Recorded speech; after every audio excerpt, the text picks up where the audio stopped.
Much games. Squirtle, Squirtle, Squirtle, Squirtle, Squirtle. Wait a minute, you guys can't speak Pokemon. Hey guys, I'm Much Games and welcome to my channel. Today I'm celebrating two important things. One, it's Halloween, hence this. And two, I hit 50,000 subscribers. Woo!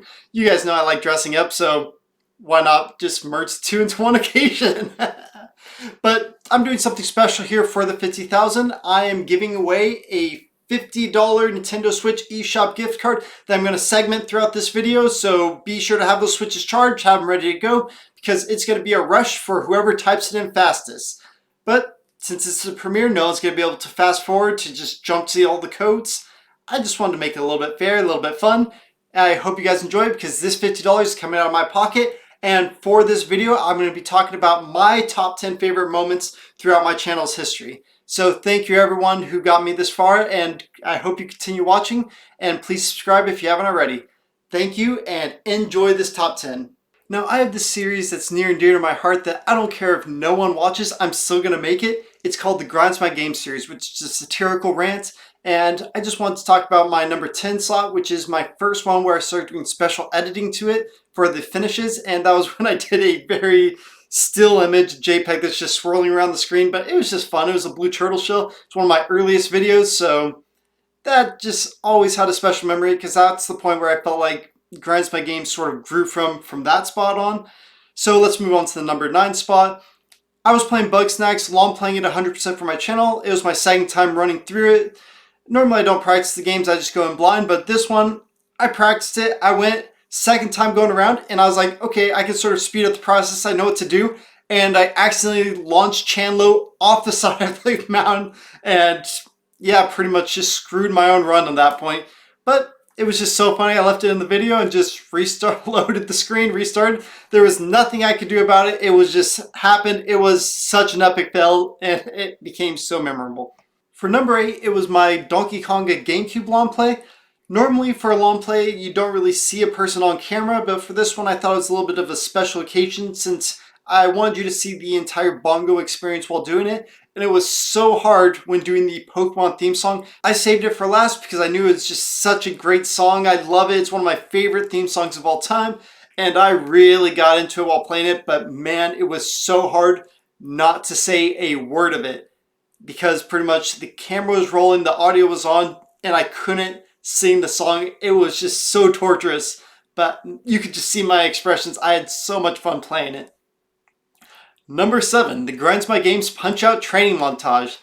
That was a ridiculous video to make, and we just had fun, Bren and me. We just kept like, oh, what if we did this? What if we did that? And yeah, it was just kept getting more and more ridiculous. But we had fun doing it, and that's all that matters. It's just fun to make these videos. Like I said, I don't care if anyone watches the Grinds My Games, I'm still going to go over the top ridiculous on these endings. Number 6 was when I did the Target Terror Wii long play co-op with my buddy Josh. We've been best friends for a long time, and every single summer during our childhood, we would go to Raging Waters in San Dimas. It was a local water park, and every single Wednesday, after going on all the rides, we would go to the arcade and play Target Terror. And none of us knew it was a Wii game this whole time until a couple years ago when I was like, whoa, Josh, this game's on Wii. Come over, we gotta play it. And we relived our childhood memories. It's just a ridiculously hard game for a shooter, but man, it was so nostalgic and so much fun playing on Wii. Granted, it's not the best port of the game, but it was fun and that's what matters. And I had a blast doing it. When I see that game in an arcade, I still stop and play it to this day. It's just such a fantastic arcade game and I love it, and it's one of the most nostalgic video games of my childhood, so it was really fun doing that one for the channel. Number 5, the Red Dead 2 live stream. I did this one with my buddies Nick, Brent, and Josh, and it just kind of went a little bit out of control as it went on. We tried doing something set up where we would throw Josh over a cliff, but a random person just came by and killed Nick when he was about to throw Josh over the waterfall, and he erupted and just chewed out the person. It was great. And not only that, but the live stream just kept going randomly, and it got to the point where we were just like, oh, let's play like a sort of King of the Hill thing where we tie each other up, try to lasso and hog tie, last person surviving winning. And it became so big during that live stream that we actually had some random people online just joining on the fun and just hogtie each other with us. I have never had such fun during a live stream as that. And I actually have a blast during my live streams normally, but that one was extra special, and I just can't top that. It was just so much fun, and I really hope to do another live stream like that in the near future. We just create a random game and just randos join us. That was fun. Number 4 was my baby mama lane play with my best friends Brent and Nick. What a lane play is when we surprise one another with a really hard, really crappy, or really weird game, and if it's obscure, it's a plus. So I thought a scenario where I'd make Brent and Nick have a kid together kind of funny, because they basically are polar opposite personalities, and people like them would never get together. But man, it was funny. The second I told them they had a kid, just the whole lane play was just degraded as it went. It just, as it unraveled, I was laughing the entire time. I have not laughed so hard in so long, and it was fun. Number 3 is actually one of my earliest videos. It was when I was doing Pokemon Stadium. It was kind of right when I started doing long plays on the channel, but I had one of the luckiest experiences that I've ever had. So I chose a random Pokemon team from the PC. I ended up doing Clefable because like, okay, this has a pretty good moveset, and it randomly chose Explosion on the second move and killed Mewtwo. This is known as like one of the harder battles if you choose randos from the PC group instead of pre-ones that you import from your red, blue, and yellow, or green if you're from the Japan region. But yeah, it was just so lucky, and it has been memorable to this day. Number 2, you guys know I've been very passionate recently about my Mario Kart Live courses, and although the Rainbow Road was really cool, I had the most fun recreating Baby Park in real life, because that was pretty much creating a theme park in my living room. As you know, I'm a mechanical designer in the entertainment industry. I've designed stuff for the likes of Nintendo, Disney, Universal, etc. So just taking random stuff around my house like Kinects, popsicle sticks, PVC, wood, etc., and basically using those to make a real-life version of Baby Park.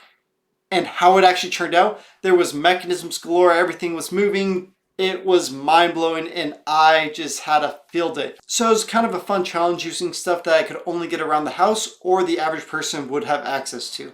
And the final result was just mind-blowing to me. I just loved how it turned out, and I am excited to make future ones. And although I've had a lot of other favorite moments that I just haven't mentioned here, like playing Far Cry 5 with Nick, doing the balloon fight versus Joust, reliving Left 4 Dead local co-op, like actually setting up the TVs and everything, laughing through It Takes Two. It was just so many good memories, and way more than I can mention here. But the number 1 pick is, of course, the depositing the 306 moons at once in Odyssey. This was something where I was the first one to do the warp paintings trick to stack moons in Super Mario Odyssey, and unlike a lot of other people at the time who are actually either glitching or just harvesting moons by grinding coins and buying them from the shop, I actually did the unique thing of using the warp paintings to just stack as many moons as possible, and to add the cherry to the top, I thought it'd be a little bit extra fun to leave only 1 moon left to unlock the final area in Super Mario Odyssey before I did the stack up trick, so that the Odyssey would be like, oh, we only need 1 more moon. It's like, you want 1 moon? How about 306? And from the comments, a lot of you guys seem to enjoy that as well. So these have been my top 10 personal favorite moments, and I'd love to hear what your personal favorite moment has been. As I said in a previous video, if you do comment below what your personal favorite moment has been, then I will enter you into my Xbox 360 giveaway. Because every single time I do 50 long plays on a console, I give away that said console, and I'm even throwing on a Kinect. So please, please, please share your personal favorite moment from my channel's history, not only for this giveaway, but also because I would love to hear it. And with that being said, here's the final code. Have a wonderful day and have a happy Halloween, and see you next time at 100K. Woo! Goodbye.